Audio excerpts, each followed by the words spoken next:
জি, time management আসলেই খুব গুরুত্বপূর্ণ। কারণ টাইম ম্যানেজমেন্ট ঠিক না থাকলে আপনি প্রত্যেকটা ক্ষেত্রেই কিন্তু ব্যর্থ হবেন।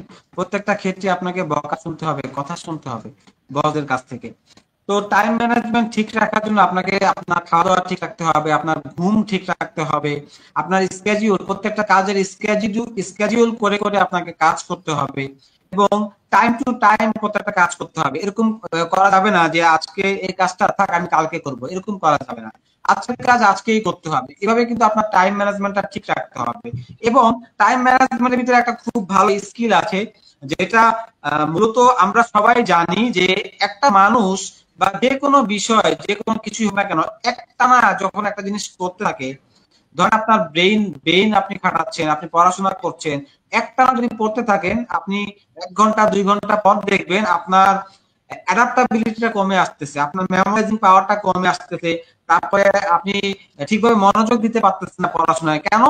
এটা প্রত্যেকটা ক্ষেত্রে আপনি হার্ড ওয়ার্ক করেন, স্মার্ট ওয়ার্ক করেন, মেন্টাল ওয়ার্ক করেন, ফিজিক্যাল ওয়ার্ক করেন, যে কিছু যা কিছুই করেন না কেন, প্রত্যেকটা বিষয়ের কিন্তু একটা ব্রেক থাকা দরকার, একটা ব্রেক থাকতে হবে। ঠিক আছে, আপনি মেন্টাল প্রেসার দিচ্ছেন কোনো কাজের ক্ষেত্রে, সেই মেন্টালিও আপনাকে একটু ব্রেক দিতে হবে। আপনার মেন্টাল যে মাইন্ডটা, সেটাকে একটু রেস্ট দিতে হবে। আপনি ফিজিক্যাল কোনো কাজ করছেন, সেরকম ভাবে আপনার শরীরটাকেও কিন্তু একটু ব্রেক দিতে হবে।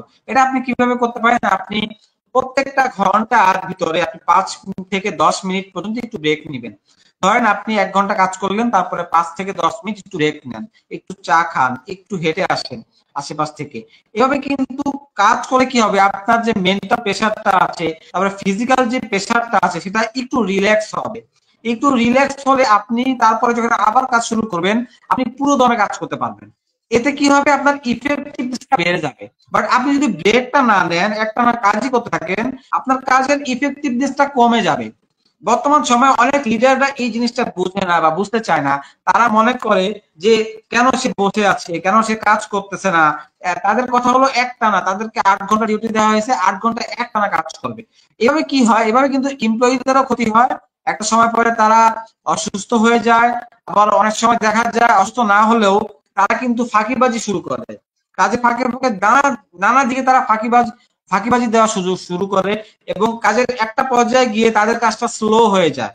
প্রথম দিকে খুব দ্রুত কাজ করতে পারে, পরবর্তীতে গিয়ে তারা যে ওই যে কি বলে, আমরা ব্রেক পাইনি, শরীরে যে ব্রেকটা প্রয়োজন বা মেন্টালি যে ব্রেকটা প্রয়োজন, সেই ব্রেকটা পায়নি, তো সে স্লো হয়ে যায় কাজে।